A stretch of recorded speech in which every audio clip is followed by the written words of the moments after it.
menghadiri acara apa? Ya, hari ini saya sebagai pembicara di acara HPTKKI dan Kementerian Koperasi. Tadi saya paparkan bagaimana berusaha di dalam era digital, karena sekarang eranya transformasi digital. Jadi bagaimana UKM kemudian para pengusaha-pengusaha kecil ini untuk bisa mengembangkan dirinya, khususnya di memanfaatkan IT. Jadi saya mengajak kepada mereka untuk benar-benar, jadi bagaimana kira-kira IT itu dimanfaatkan untuk mengembangkan industri kreatif mereka.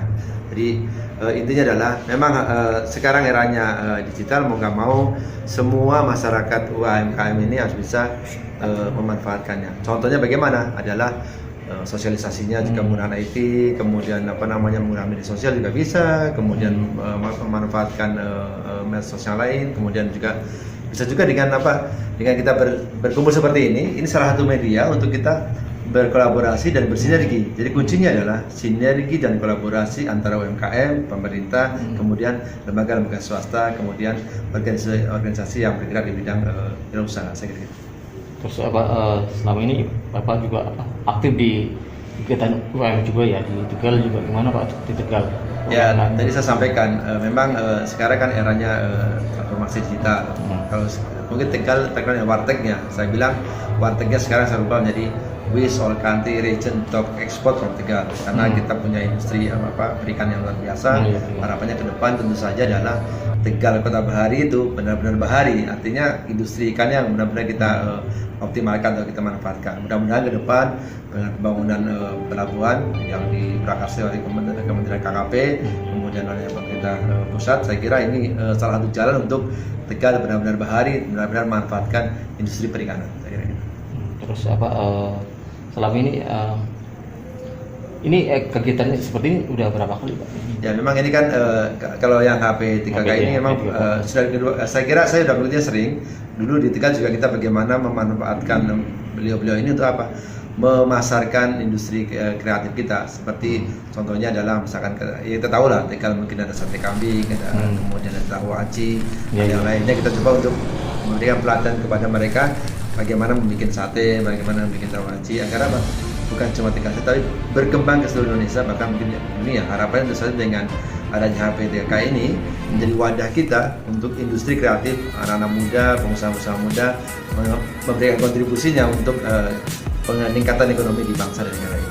Di HPTK ini Bapak sebagai apa? Saya salah satu pembina ya. Pembina ya, oh iya. HPTK. Pak, sebenarnya apa yang kurang sih Pak di Tegal itu Pak? Ya saya kira kalau kurang, saya kira mungkin bukan kurang, tapi bagaimana ditingkatkan, dikembangkan.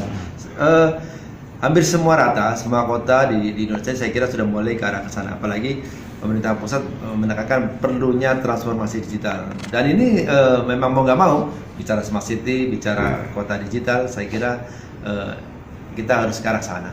Karena memang arahnya ke sana, dan kita kalau tidak ke sana pasti ketinggalan. Mungkin ada kemungkinan ini nggak Pak, bikin warteg itu lebih modern Pak, seperti kayak McD atau seperti apa? Kan sudah banyak contohnya ya. Saya kira sekarang sudah mulai ya. Banyak ada warteg Karisma, saya sebut nama Karisma, kemudian warteg Permata, banyak sekali. Di Bandung juga ada tuh. Di Bandung juga ada warteg sudah kayak McDonald itu. Ya kan? Jadi memang nggak kalah. Jadi saya sebut merek, tapi memang sekarang ada yang sana. Bahkan tadi saya bicara dengan teman-teman barista, kopi di Tegal juga banyak. Hampir sekitar 300 kedai kopi di Tegal ini yang sekarang sudah mulai berkembang. Dan tadi bicara dengan ketua baristanya, bagaimana kita tingkatkan lagi, walaupun ada Starbucks gitu kan, tapi kita gak kalah dengan mereka. Biar aja, walaupun mereka datang untuk apa, untuk menggairahkan, meningkatkan. Terus ini Pak, yang sebenarnya yang ke depan yang Bapak bilang tadi, yang teman dari Prancis itu rencana bikin mall apa tuh Pak? Ya. Jadi kebetulan Kementerian KKP sekarang sedang bicara dengan pemerintah Prancis, G2G tentu saja, bagaimana membangun pelabuhan di Kota Tegal. Jadi ada dari AFD Prancis, jadi Bank Developmentnya Prancis yang akan bekerjasama dengan pemerintah pusat, yang nantinya kira-kira akan mengembangkan pelabuhan Tegal ke depan. Mudah-mudahan semuanya inland, semuanya tidak ada masalah, tidak ada barrier. Harapan kita tentu saja antara pemerintah Indonesia dan pemerintah Prancis yang sudah selama ini bekerja dengan baik, dengan adanya Pak Menteri Pak Trenggono yang sudah datang ke Tegal juga, kemudian mereka juga datang melihat, mensurvei kira-kira possibility-nya untuk mengembangkan pelabuhan di Tegal. Dan tidak ada cara lain kecuali kita mengembangkan pelabuhan untuk kota yang kita cintai, Kota Tegal. Oke.